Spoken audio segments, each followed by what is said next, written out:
Hey, what's going on, people? It's TBR here, and this time around, I want to debunk a common Star Wars topic of debate. Can Darth Vader and Darth Maul use Force lightning? So, this is something, yeah, it's been going on forever. No one really has an answer, and now with the Maul show, I feel like it's time we get one. You know what I mean? So, yeah, and I've always had a kind of a strong opinion about it that I think it's time to share. I think people should hear this. And yeah, I always wanted to do this kind of content on here, so yeah, let's get to it. Regardless of the truth here, one thing we do know is that we've never seen either of them use it, at least not in canon. So why is that? Do their mechanical parts make it physically impossible? Or can they do it, but not without electrocuting themselves because of their metal parts? Those are kind of the two schools of thought that have emerged on the subject. So let's get this conversation started by discussing Vader. So, from various interviews, conversations, and whatnot, we can kind of gather that George Lucas's intentions regarding Vader's overall force power level, in terms of just his raw power, are that he had the potential to surpass Sidious, but lost that potential with his defeat to Obi-Wan on Mustafar. Right. And that he seems to be incapable of using Force lightning, just physically not able. Right. That's at least what Lucas's intentions seem to be. However, I don't think that's the best possible story to tell here. The premise of Darth Vader is that he's this tragic character, right? Like the whole prequel storyline is very Shakespeare-esque. It's this tragedy, revolving around love. Right, so, yeah, and let me ask you this. What's more tragic, not having the power to surpass Sidious at all, or having the power, but not being able to use it? The answer is, of course, the latter. That's this beautiful comeuppance on fate. There's an irony to that fits, the whole scheme of don't try to guess or cheat fate too much that Lucas seemingly was trying to set up with the prequels. So my headcanon for this subject is that Darth Vader is a more powerful Force user than Sidious, throughout the whole existence, starting becoming Darth Vader through the original movies, was always technically a more powerful Force user than Darth Sidious was, and was physically able to use Force lightning.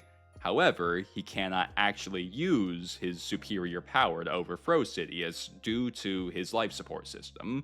If he were to ever cast Force lightning, he just has too much metal in his body, he can't do it without electrocuting himself because he has so much metal in him, right? And yeah, that's not going to work. So yeah, that's what I like.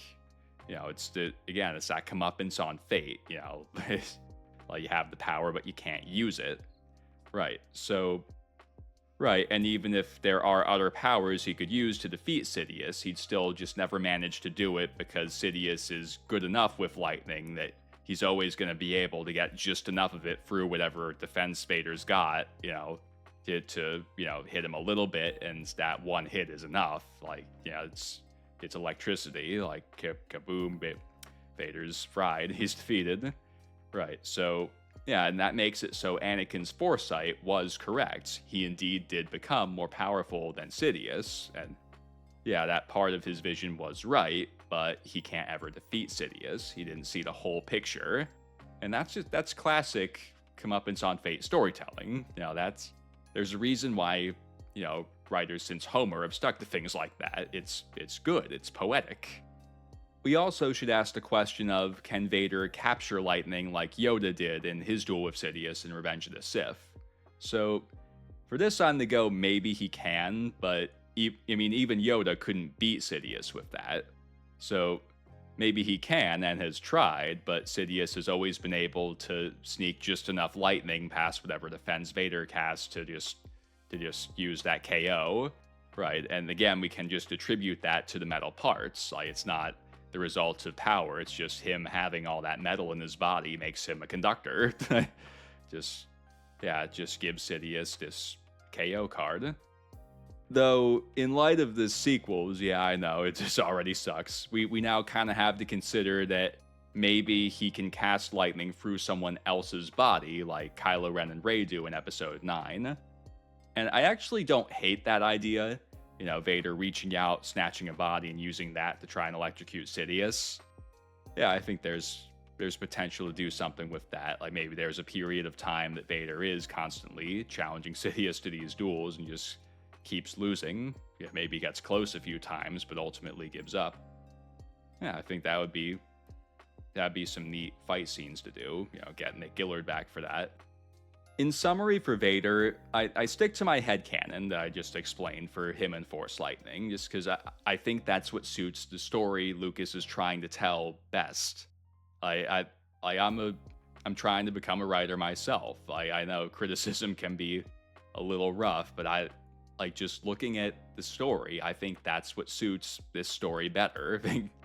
I think that, well, like Lucas needs to not be stubborn here and realize like that's what's best for the story. Like that Vader can cast lightning, but if he does, like he hurts himself. Like so, yeah, that's what I have to say for Vader. Now let's talk about Maul. So we've never seen him use Force Lightning, but that doesn't mean he can't. Nevertheless, we know he does have metal legs. Though Maul's legs seem to be unique among cybernetic parts because, like, think about that scene where he initially gets new legs. Like, what we see there is, Mother Talzin kind of, shoots them on, then, like, this magic mist kind of, like, almost burns them. It's meant to look like, sort of. Like forges them onto him. So my guess there is that's supposed to be like Night Sister Alchemy from Legends. Like she's essentially like bound them as his actual legs. Like, in a way that only Night Sister magic can do. So yeah, that's my take on Maul's legs, but they are nevertheless still made of metal.